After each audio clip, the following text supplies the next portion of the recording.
Hey there, everyone. It's Kathy, and I am late.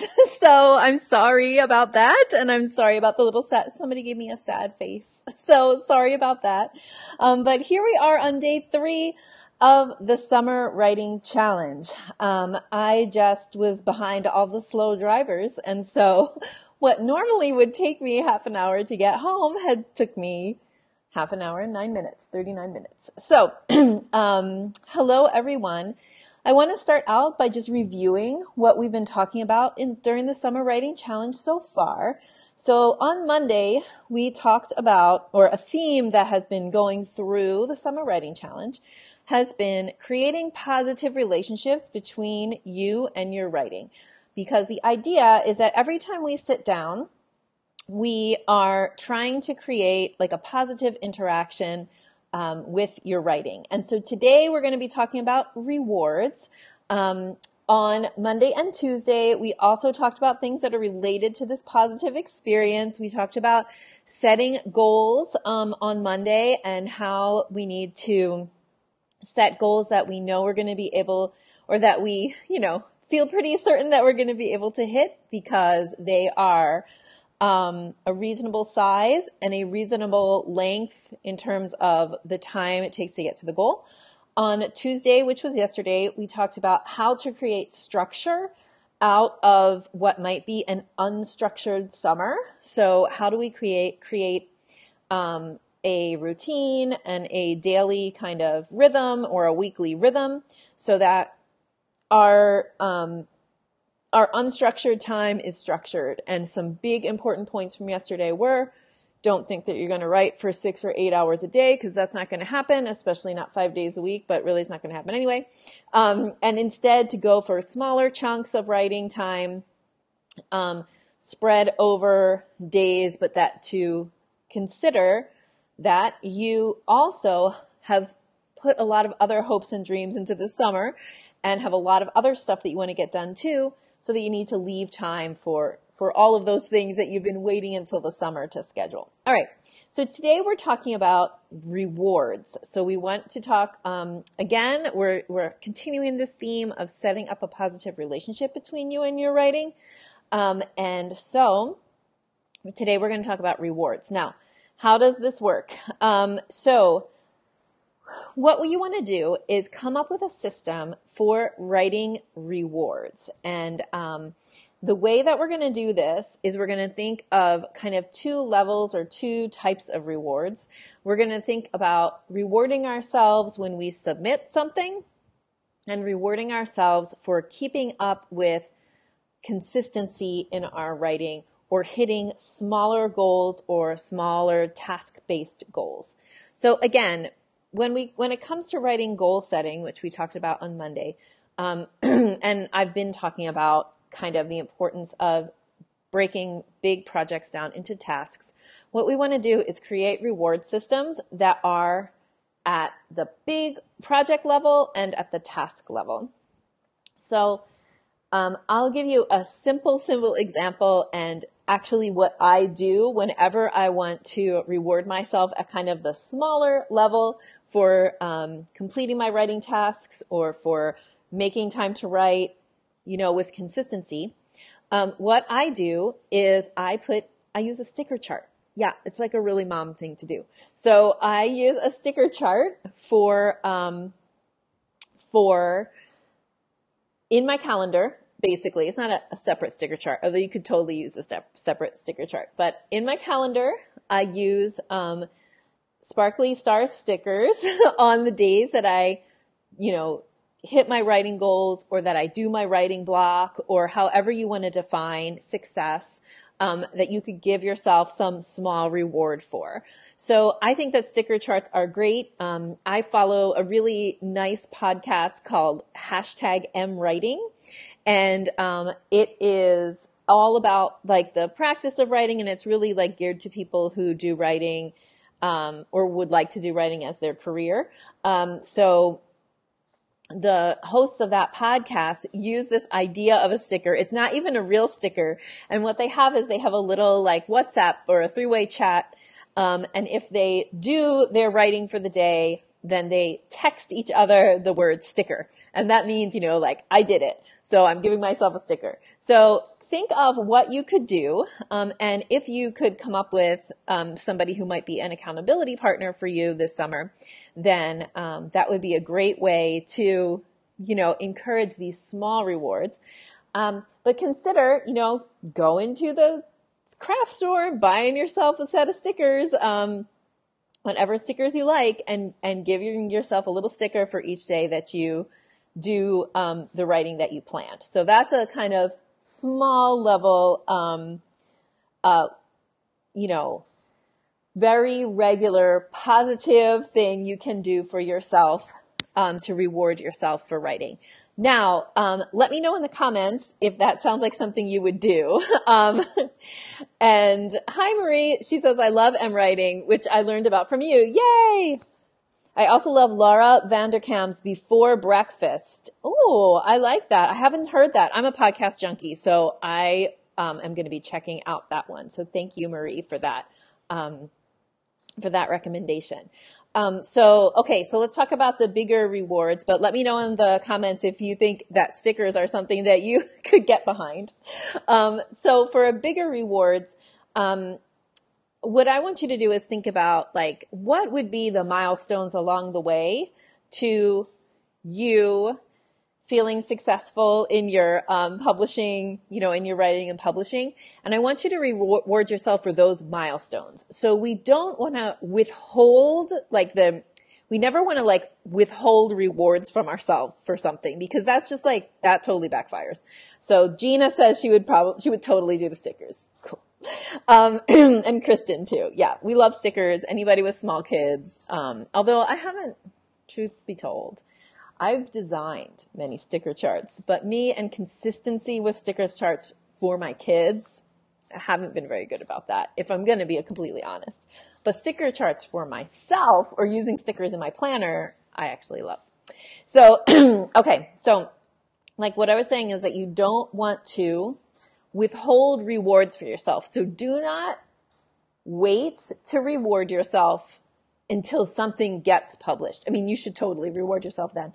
But you also want to reward yourself when you submit something, okay? So you can never get anything published unless you submit it. And so this is a big deal when you submit something. And so think about, what do you want to do for yourself? Or you and your colleague who submitted together, or you and your writing bestie, or whatever you want, you and your partner, your kids. What are you going to do as a reward for submitting something? And I love the idea of if you're a mom, including kids in that reward, because for me at least, it's really important for my kids to see that I'm that there's stuff important to me besides them. And that that's part of my profession, and that also that I have goals that are not that are completely unrelated to them, and that I'm meeting, I'm being successful at that. I think that's really important for my kids to see. So when something really good happens, I'm okay, we're going to go out to ice cream because mommy did this today. And so that's something that I can kind of involve them in. So you want to think about when you submit something, what's your reward going to be? Jenna says, do you give yourself a reward after earning so many stickers? You totally could, Jenna. You have to figure out what motivates you. So I'm my husband, is studying Portuguese, and he's doing very well. He's a Spanish speaker, so am I, but, so he was I want to learn Portuguese because I want to be able to talk to people in Brazil. All right. So he's been doing lots of different things to learn Portuguese. And one of the things he does is that Duolingo app that rewards you, that rewards you for not breaking the chain. So if you do it every day, you do streaks, and that's part of the motivation, behind that app is to not break the chain. So that works for him, really, really well. He'll be falling asleep on the sofa at 11:30, and he will wake himself up to do his 5 or 10 minutes, with Duolingo. And so he he is very motivated by not breaking the chain. I, on the other hand, am not motivated by not breaking the chain. Like, I have to have motivation from something else or from inside myself to do something. Just saying to me, you have to do it every day, that's like actually kind of backfires for me. I really don't like the constriction of like, you have to do it every day. And the guilt that kind of is like the inverse of that when you don't do something every day, which is why I don't teach a write every day system. So you got to figure out what works for you. If you are motivated by like, if I get to a certain number of stickers and I get something else, then do that. It's not, it doesn't have to be the same for every person. Okay. So, and in fact, your reward system should absolutely be personalized to you. There's somebody in the group and in the Academic Women's Writing Collective and who took the roadmap course who goes online and buys herself a piece of jewelry from her favorite artisan on Etsy, not an expensive thing, like something, that's like probably between $15 and $20.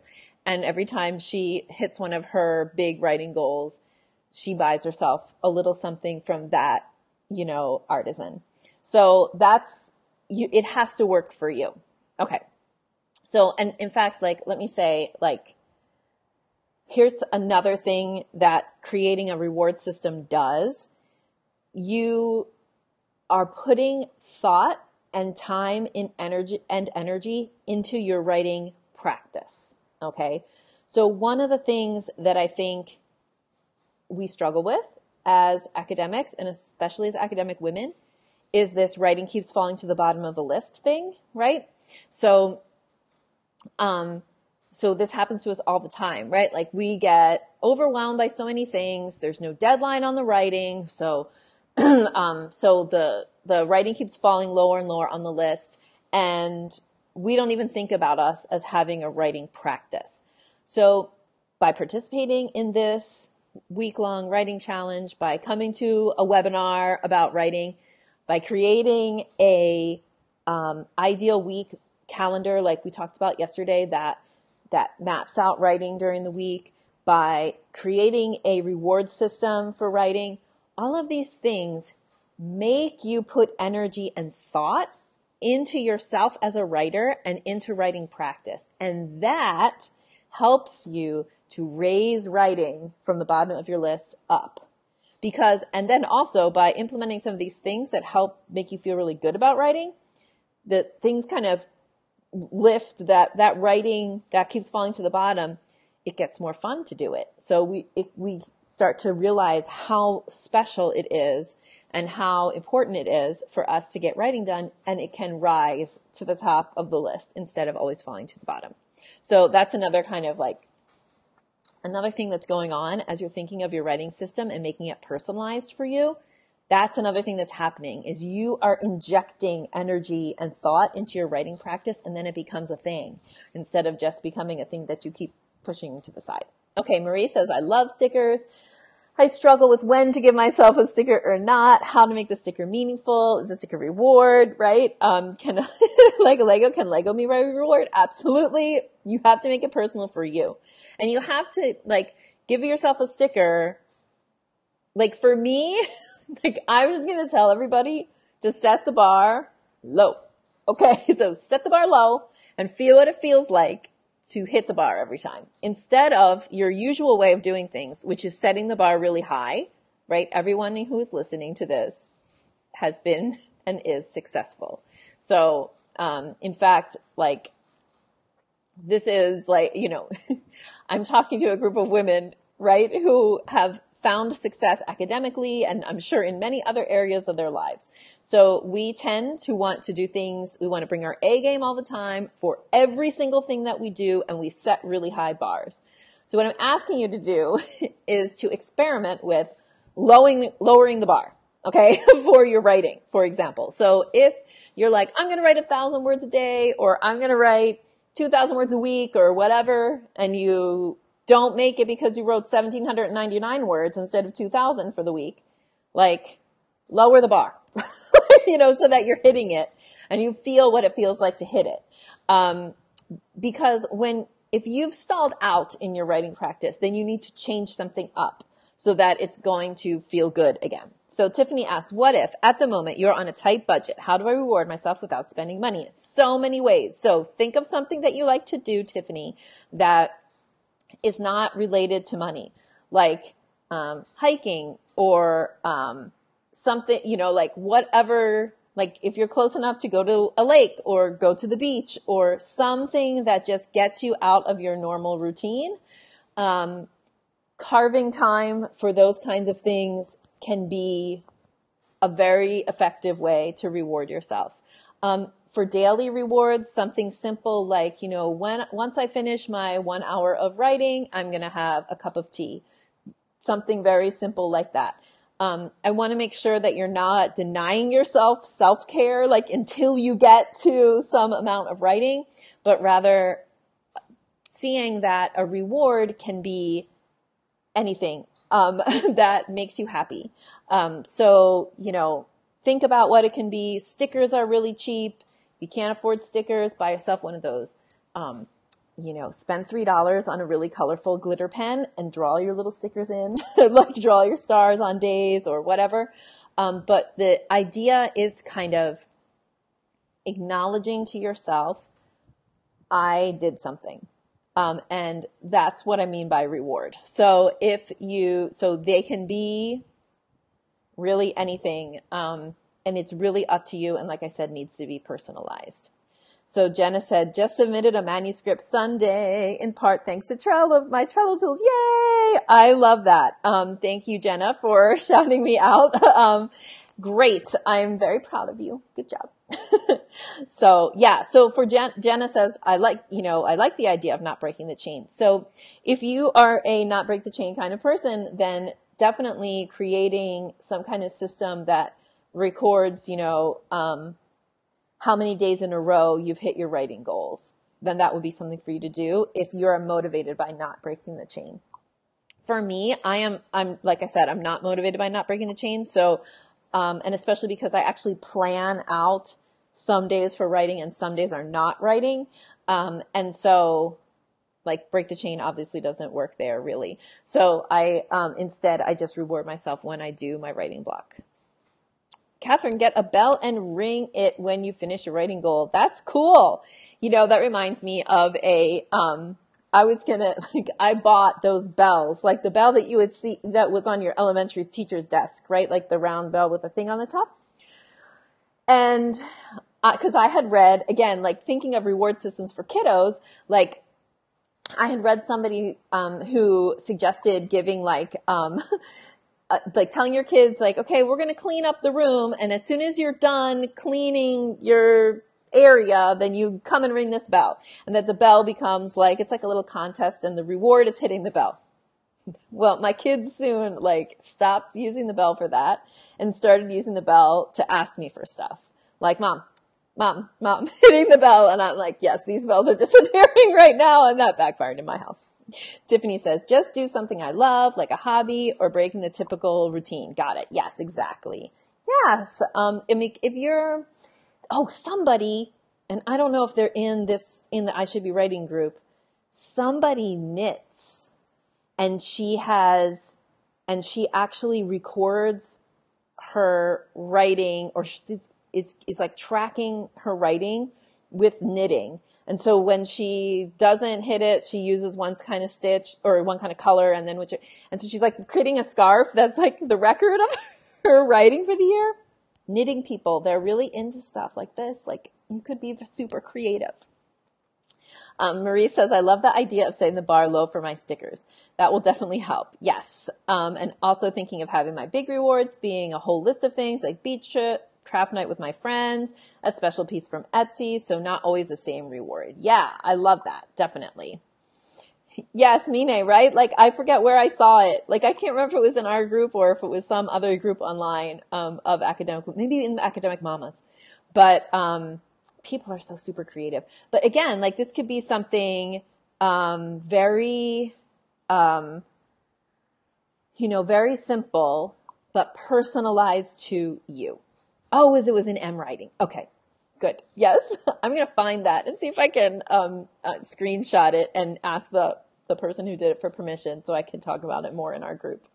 So cool. Yes. So those are my thoughts for today. I am so sorry to those of you who tuned in right at noon and was like, Kathy will be on time. And then I was not. So I'm sorry, for that. And also all of you, because I know how my audience is. So I know somebody's going to go searching for that, post about the knitter. Tag me, please, if you find it.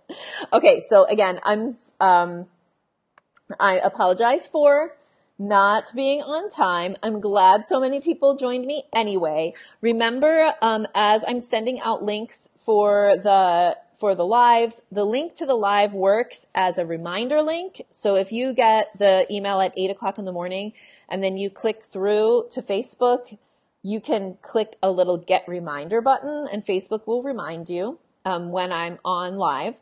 And then, it also works when I'm live and it works for the replay. So that same link is what you would click. And I'm also going to ask you to share this video, which I have been neglecting to tell you before. So if you have other academics in your circles and you think that any of these videos would be helpful, I would love for you to share them. And you can also forward my emails with the links to people. If you have graduate students or colleagues who would find some of this advice helpful, then please forward things on. So tomorrow we are back again for day 4 of the challenge, and then day 5 of the challenge, and day 4 and 5 are going to happen at 10 o'clock, okay? Because I'm not going to get stuck in traffic again. So on day 5 of the challenge, I just want you to know in advance that I am going to be repeating my How to Write Without Big Blocks of Time webinar, but I'm going to be doing it live here on Facebook. So if you missed it, or if you want to brush up on my Tiger Time method, then you are welcome to come for our last day. I'll be wrapping things up, but I'll also be talking really deeply about Tiger Time and what it is, and how it can work for you to really hit home this idea of, like, you don't need big blocks of time to write, but you need small, concentrated times. So Lindsay was knitting as she was watching this, and knitting supplies would be a fantastic reward. So thank you, everyone. I will talk to you again tomorrow. Have a great day. Thanks for coming. Bye.